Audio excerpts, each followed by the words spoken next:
Welcome to the show. For all those who watch on YouTube, please take a moment and click the subscribe button and click the bell for notifications. Please like this episode and share it on your social media. Today on Mr. Nashville Talks, singer, songwriter, author, and one of my favorites, Kelly Lang. Well, I'm really excited about today's show because I have someone that I truly just love, and she's one of the classiest, most chic dressed, always beautiful Kelly Lang. How are you? Wonderful. After that introduction, how could you not be? Thank you. Well, you have such a great style. I mean, you really have your own style where a lot of females kind of have that classic country big hair and rhinestones everywhere, and you kind of go a little bit in sophisticated and some of that stuff. Well, Larry, so thank you for I always saying say that. You are so complimentary of me, and I really appreciate that. I don't mean to dress differently. No, I've it's your always, style. Yeah. I've always just enjoyed clothes, and strangely enough, my daughter now, Peyton Dale, is a fashion stylist. Oh, so I would like to think that she might have gotten some of her taste from me, Definitely. and I think I might have gotten my style from my mom as well. The first time that I really came to know you, you had done, and we'll talk a little bit about your dad and your early days, but you did the Goodbye Conway video and things. Did you write this song? I did. It's called Goodbye, Darling. Goodbye, Darling. I'm And sorry. he had sung the song Hello, Darling. Yes. And ironically, TG and I were talking about our mutual friendship with Conway one night over dinner, and we had parted ways. He'd gone to Knoxville where he was living, and I was driving back to Nashville. And on the way home, I was thinking about Conway, and I was like, oh my goodness, I miss him so much, and wish I could tell him this and that. And I thought, where's a piece of paper? Where's a pencil? And I couldn't find it. So I found a napkin and a lip liner, and I wrote that whole song on the side of the interstate. And I recorded it the next day and gave it to his family as a gift. And strangely enough, it has done really, really well for me with the Conway fans that still love and miss him. And the great video you did. Oh, thank you. We did that at Twitty City. Yeah. And it was really eerie. I felt my dad and I felt Conway, their presence there that night. And it really was special for me. Well, we were talking about your dad, and he's kind of how you got in the business a little bit, exposing you to Conway and to into the Nashville scene. You did your first song at 15. Yes. Wow. Well, almost 15. The words to the song said I was barely 15. I lived in Oklahoma when I was a young girl, and when Conway decided to move his whole organization to Hendersonville, Nashville area, I was around six years old, I guess. So I just was always around the music industry. It was really nothing rare that Loretta or George Jones or whatever would pop by or call, and I thought that was normal, by the way. I realize now that it might not have been. But I began singing on the Ralph Emery Morning Show when I was 12, which is strangely so young now that I think about it. Yeah. But I sang anytime a garage door opening was going on. I'd sing at everything. But, growing up around Conway inspired me to want to do more, and I was given the privilege of having the back seat and being able to see everything from his perspective, and I just knew that's what I needed to do for my life, so I just honed in on it. My enthusiasm for performing was way more before my talent caught up with it. So that was it was a wonderful experience growing up around him. So, you started out singing on Ralph Emery show in the mornings, and then later you got to do the TNN show too, right? I did. Yeah, we were talking before we started filming about how, that era of Nashville, that there was so many great things here, like TNN that gave, newcomer like you a start, and then yet was still a place where Gene Sheppard and Jeannie Seeley all could have a television spot in prime time. It was the best. Yeah. It was the best. And we talked about I took it for granted. I assumed it would always be here. How could it not be? And wow, wish we could go back a little bit. Yeah. Well, one thing too, you have your husband, who I think should definitely be in the Hall of Fame. We need to kind of get that going. We're filming this the day before they announce, and of course it'll air a lot later. But wouldn't it be nice if if it was him tomorrow. Oh, I would. I Yeah. would be so. You wouldn't have a more proud sponsor for him. I believe in him so much, and I think he has been maybe not overlooked because he's had a beautiful, yeah. successful career. But I think he deserves all of the honors. Yeah. He's such a great guy. Yeah, there's so many men. I think they kind of get lost, you know, in the shuffle of the Hall of Fame. You know, trying to get everybody in Yeah. and all of that. And Thank you for saying that, by the way. Yeah, I do think he's deserving, and Yeah. you know, if it's meant to be, it'll happen. Yeah, I think he kind of paved the way to me. I think I know he's probably younger, but for Kenny and B.J. Thomas and all these great people that kind of got big after him, or right at real close to after he made his start. Well, he would look at Kenny as his mentor, and we were speaking about a lot of our friends having passed. It has been a devastating few years for us. A lot of people think, oh, an artist passes, oh, I'm going to miss their music. Yeah. But Larry, we're friends with these people. Yeah. These are, I would even branch out to say they were a musical family with us, and we mourn the losses of these people tremendously. I have not seen TG cry more than he has over Mickey Gilley's passing. Oh. He's cried more over Mickey than family sometimes, and it's just a very strange bond and a beautiful friendship that has lasted over 50 years. Yeah. And you were friends with Naomi too, right? Yeah, I was. I've known her since I was 14. Wow. It's been a tough one. Now, were they doing the morning show the same time you were? Yes. Wow. So wow. Yes, they would come in and beautiful. They were always beautiful, and they always sang so incredible. Yeah. But Ralph could not remember their names. He could not. They were the Judds, and he called them the Soap Sisters because they made lye soap and gave it to everybody in the crowd as gifts. And she was just so lovely. And up till the day she passed, she was just so compassionate and kind to everyone. And brilliant woman. I loved her. And songwriter like yourself, and Right. yeah. Well, do you remember your first song that you wrote? Yes. Is it? Do you mind? I don't mind telling you about it. I was 6 years old. Yeah. I was. It was when Delta Dawn was on the waves, and I was in the bathtub and I saw Delta Faucet, and I'm like, this is typical songwriter kid. Delta Dawn, push for shower, then you're gone. Push up open and you'll see that it will run. Push for C and you will freeze. Push for H and you will burn. Push up both of them and you will be a mixed up person. I love that. I was 6. Yeah. Hey, that's great for 6. Right. It's great now. Being a songwriter the way you are, do you feel like you're a songwriter who sings, or a singer who writes, or both? Just how I know you love both. That is a brilliant question. Yeah. I've never been asked that before. It's really funny. I paint, I sing, I write. I do different things within the arts. And it's funny because I can't do both at once.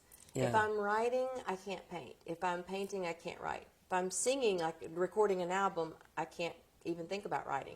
So it's very compartmentalized for me. Yeah. So I would like to think I was equally both. Yeah. I prefer singing more than writing. Writing is something that comes to me in my sleep or in my dreams. It's not something I just wake up and go, I'm going to write at 3 o'clock today. Yeah. I have before. I have made plans to write with other writers. Yeah. And we end up with something, of value. But I like the ones that I think God whispers in my ear more than he does when I make a dedicated time to write. Who was your first big cut that you can remember? Oh my goodness! You've had some great cuts. Thank you. My most fulfilling cut, I guess I should say. I've had several. One was with Jerry Lee Lewis. Yeah. T.G. Sheppard and I and Bobby Tomberlin wrote a song called "The Killer." Oh, wow. And we got to go into the studio with Jerry Lee and they recorded together. Hearing Crystal Gayle sing one of my songs was really nice. But to write with Lorrie Morgan for a whole year, every week, we wrote her whole life story to music.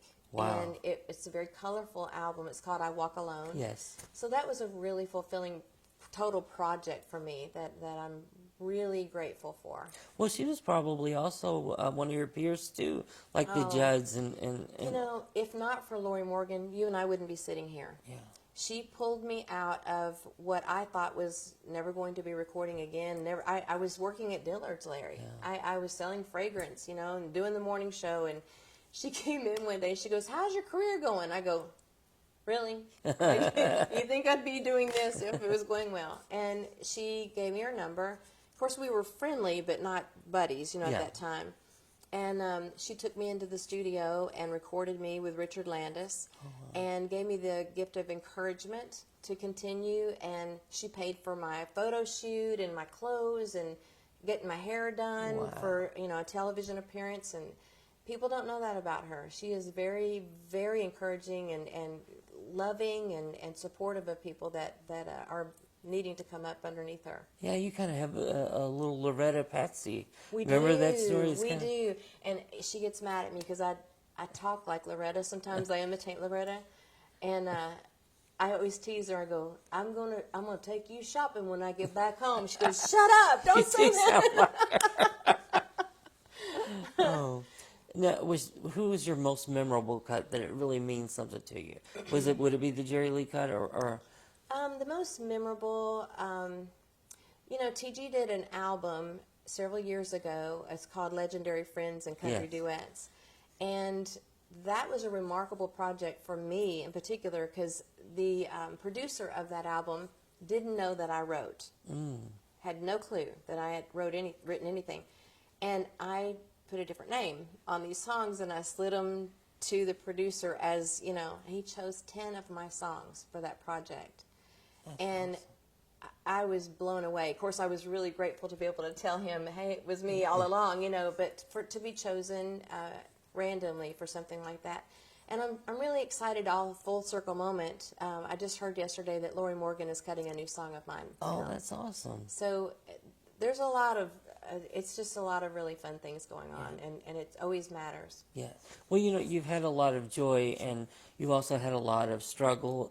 Your book, I'm Not Going Anywhere, that is just, I mean, it just really got to me and pulled at my heartstrings. And you talk a lot about being a 17-year breast cancer survivor. What, do you mind telling us how you found out? And Oh, no, I find it an honor to share my story. I'm here to tell it. You know, Yeah. it's so great.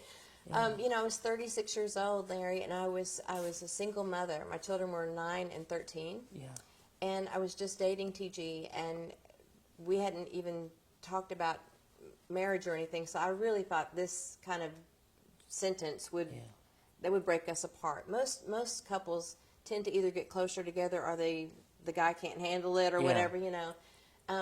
But I will tell you that it brought us closer together, and he went to every MRI with me and held my hand and sang to me during those, and he was amazing. But anyway, I was 36.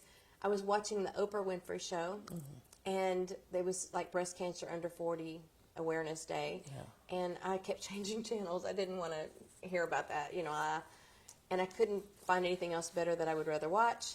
And this 26-year-old girl, she was encouraging people to do self-exam. And so I did that day, and I found 2 lumps under my arm. I went to the doctor, and they said, "Oh, you're too young." oh, And that's what they told that girl. So I wanted to believe the doctor, I really did. Yeah. But months kept going by, and I realized this was not going away, and I needed to do a little bit more investigating on it. It never showed up in a mammogram or an ultrasound. It was just something that I felt. And I think my intuition just asked the ultrasound tech if I could use her wand and push it in a little further. And I might have offended her, but it was my life, you know, that we were talking about. And instantly they realized that it was something wrong. And, you know, I had the biopsy. I went through a lumpectomy and ultimately had to go through chemo and radiation. And I don't look good bald and green. I realized that the hard way. I bet you do. I bet you're the prettiest red and green. And Oh, you're sweet. Yeah. Well, you know, I tell this story sometimes, and I wrote the song "I'm Not Going Anywhere" a few months before I, was diagnosed. But ironically, those words came back to me. It was like a full circle moment for me because TG and I never lived together before we got married, but he had a key to my condo. And I never let anybody see me without at least a wig or some kind of headscarf and dang sure makeup. I wasn't going to let nobody see that. But he let himself into my condo, and I didn't know that, and I had been wailing. I'd been just letting myself see myself with scars, bald and green. I looked at myself in the eye, and I was just like, it was uncontrollable cry because my kids were at school, and I didn't have to, hide. And he walked in on me, and I was just like, I felt so raw. And he covered me in a white terry cloth robe and pulled me down on the ground. I was so embarrassed, Larry. And he rocked me like a baby. And he said, Kelly, I think you're the most beautiful thing I've ever seen in my life. I'm not going anywhere. And I was like, oh, my God. It was just what I needed to hear. Like you were talking about the God whispers. Oh, yeah. He certainly did. And he whispered in his ear, and it came. You have a lot of these great full circle moments because you bonded with your good friends with Olivia Newton-John. She had this same struggle. Is that how you all bonded and got together? Strangely enough, I met Olivia when I was 6 years old. Wow. Through Conway. Oh, of course, I was, so awestruck. I still am in her presence. And fast forward, many, many years, I had become friends with Barry Gibb of the Bee Gees. Yeah. And I didn't know that when he invited me to an event in Florida, as I was sitting there to watch him sing, he forgot to tell me that he was going to have Olivia Newton-John sing a duet with him. And, oh, by the way, she's going to sit at your table. So I'm sitting there watching him sing, and this lady goes, excuse me, may I sit at your table? And I go, oh, my gosh, So we just, we had a lot in common. She's super easy to talk with. It's just like you and I sitting here talking. She is the most adorable and loving and darling human being you'll ever get to know. And she's funny, wickedly funny. And this piano back here, there's a picture of us all on the stairs over here. She signed my piano with Love and Light, Olivia, and Barry said, me too.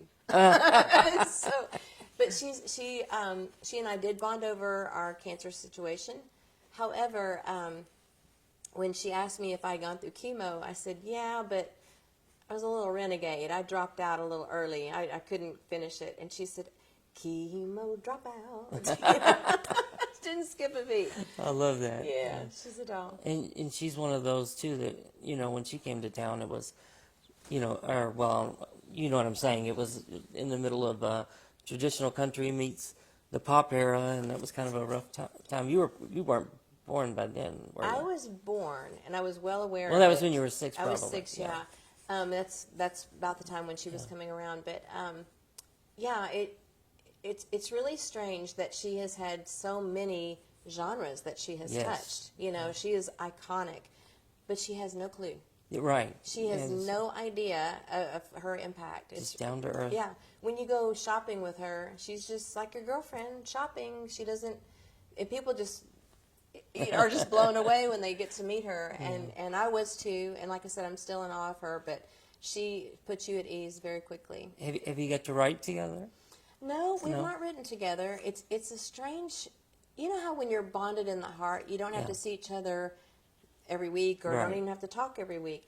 We talk maybe once every couple of months. We text all the time, but she's in California, I'm here, and we don't get to see each other as often as we'd like. Yeah.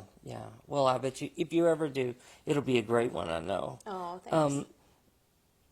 Your book, when you talk a lot about what you went through, what do you hope people take from your book? Because it's kind of like a Cinderella story, but then you have this huge tragic thing happens. It turns around to the positive. But what do you want to convey through the book the most? Oh my goodness, it was such a roller coaster ride for me. Yeah. I like to say this. I like to say that something like cancer can be like a death sentence. Yeah. You know, people would think, oh, my life is over. But I like to look at it as my life sentence. Yeah. And it gave me the opportunity to push reset on my life and look at things more appreciatively and more, I don't know, I have empathy more probably for every person. And I love bigger. The sky is bluer. And I sound very Pollyanna. I'm realistic. Yeah. But I don't think I took things for granted as much now as I did before, perhaps. And I'm grateful for having gone through that experience. I think it's life altering, and I don't want to go through it again. Right. Yeah. I don't. But I do appreciate the lessons that I have learned, and I want to give people hope. Yeah. I want to be the light, because I didn't have someone like me. When I was going through that, I would love to have met someone that had gone on before me and had chosen to live a bigger life. The other thing I'd like to share is, and I do this big now, I burn my candles, and I use good china, and I sleep in nice sheets, Larry. Beforehand, I would save them for a day that might be more special. Every day special. Every day special, yeah. Yeah. It doesn't do any good just sitting in a drawer or a closet. I live very fulfilled and big now. And you paint. You mentioned that earlier, that you paint. How long have you been painting? Wow. My brother is actually, he painted this portrait of TG back here. My brother's a trained artist, so I thought that was his talent and mine would just be music. But TG bought me an oil painting kit when I was like in my 30s, 33, I guess. And he says, here, I think you could do good at this. And I was like, ah.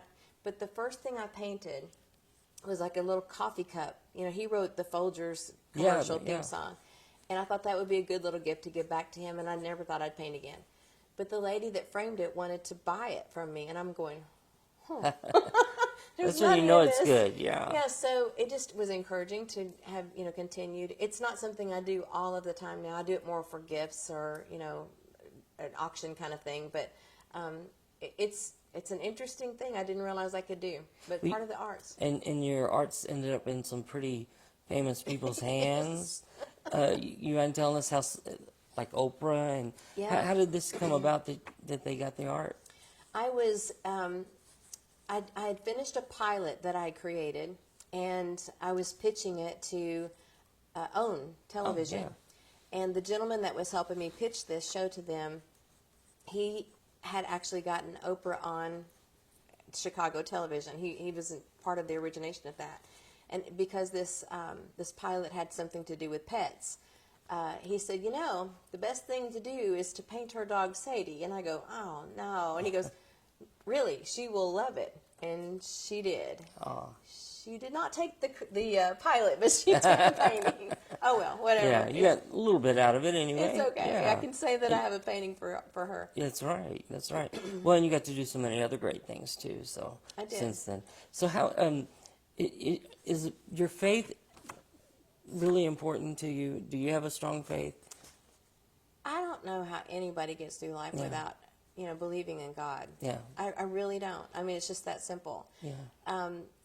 Especially with what all we've gone through in the last couple of years. If I did not have a communication with Jesus Christ, I would be so sad and so disconnected and empty.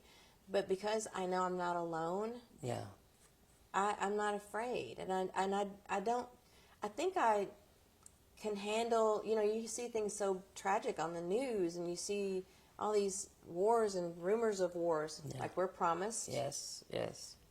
I'm not scared because this isn't my permanent home. That's right.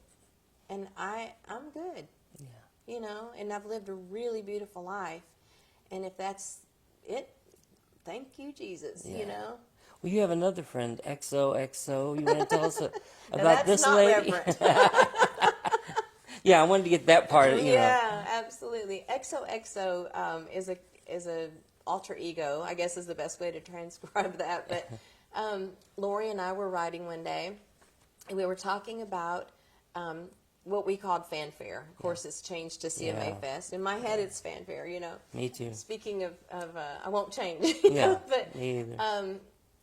there's some fans of of all of ours that are real aggressive. Yes. And they get your name wrong, and sometimes they're singers or want to, progress in the music industry. And we were teasing about somebody who was very aggressive. And so I showed up at the next writing appointment dressed in every animal print I could come up with, a jet black wig and a little red cowboy hat. And I got her name wrong and every song wrong. And, it was just a joke starting out with. And I ended up doing a lot of videos with other celebrities as XOXO. Seriously, just for fun. I wasn't even thinking of furthering this. And then Governor Huckabee had me on his show, and it's something that I pull out only when I'm bored. Yeah.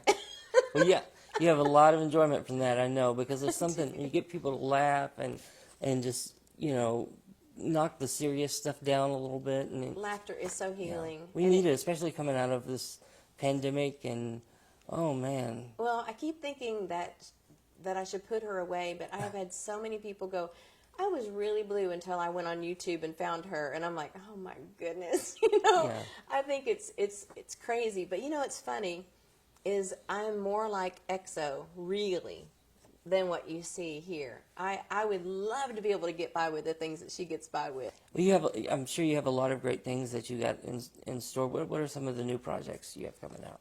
I am in the process of releasing a new album. I did an album a year and a half ago called Old Soul. Yes. And Larry, it was just so much fun because it was songs that I grew up with, you grew up with, that we still hear on the radio today when you're getting your car washed or, whatever, in the grocery. And it was very successful. And I think part of the reason of this success was because people were reminiscing, I guess, and they wanted to go back in times when it was safer and fun. And the music brought them back to a safer time in their lives. And so it did really well. And I realized that I had tons more to say. I had more songs that I did not get to on Old Soul 1. So we're doing Volume 2. And I'm super excited about it. The first single comes out May 27th. And you'll be seeing some promotional things roll out as we go. We're going to be releasing several singles and get some interest in that. And on top of that, I'm wanting to do more speaking engagements. I've done a few of them this year, and I've got a few lined up. My goal for doing those, in the music industry or any type of line of work that you and I do, notoriety comes along with that, or fame, or whatever. I am definitely not seeking that. That's a byproduct of it. But because it allows you a platform, it really gives me the opportunity to touch hearts. Yes. And when I speak and I'm able to share my story through my book or through speaking engagements, it really allows me the engagement part where it really matters to me. Yeah. And I would like for people to maybe leave my presence feeling better about themselves or encouraged. And I would like for them to think I'm a nice person. I know they'll think that because you're a sweetheart. And that's a great way to reach people and, kind of give them an emotional hug too, That's all that really matters to me. The fame, fortune, whatever, it's fleeting and that doesn't hold me at night. But what does hold me is when I get, and I've had hundreds of beautiful, heartfelt letters from people that have either heard my music and were affected or read my book and said it was life-altering for them. Yeah. Naomi Judd was one of these ladies. Yeah. She wrote me a beautiful note and told me how much my music meant to her and my commercial on the hospital. I won't take anything for that note because it really was heartfelt. It's one of those things where when we lose someone in our community, even like, we were talking, even if we barely knew them, or even if we didn't know them, they were just amongst the Nashville community. It really hits us hard here. I don't think people who aren't living here and aren't in the presence of all of that, I don't think they quite get it. They don't. And, I'm very blessed with a wonderful family. Yes. Like a blood family here. But they don't get me. Right. I'm the weirdo in the family. Yeah. I'm the black sheep, I guess, and I'm just doing my thing. I've always marched to my own drum. But Jeannie Seeley said it the best. She was talking the other day. We were hugging it out on the phone, I guess. We tend to need to talk it out when something tragic happens within your family. Yeah. And, she just said, I have a blood sister, but she doesn't understand me. I'm like, me either. Oh, my gosh, this is great to be able to talk to you as a different kind of sister. We're all related, Yes. But it's lovely to know that that we all have that in common, and we all can be just as unique and weird as we want to be and still be loved. It's wonderful. And you have this wonderful husband. Do you think you all might do some duet albums ever? That's another project. Oh, Thank you see, for reminding me. Yes. We are actually talking about going in the next month and starting another project again. So I love working with him, but I've learned a lot about him because we did one project together. I learned we're really different in the studio. Yeah. You can tell by my hair. I fly by the seat of my pants, and I just know songs. I just know lyrics, and I don't have to look at the lyric sheet. Yeah. It just is embedded in my brain. He is very detailed. He sees only what's on the paper, and if I've misspelled a word, he will sing it as if it was misspelled. Oh, no. He's very literal, and I didn't know that. Yeah. So it was so funny when I was like, why did you say that word? And he goes, it's right here. I love that. It was fun. Thank you so much for doing this and welcoming us into your home. And Absolutely. all the great music. We look forward to so much more. And thank you again. The book is just incredible.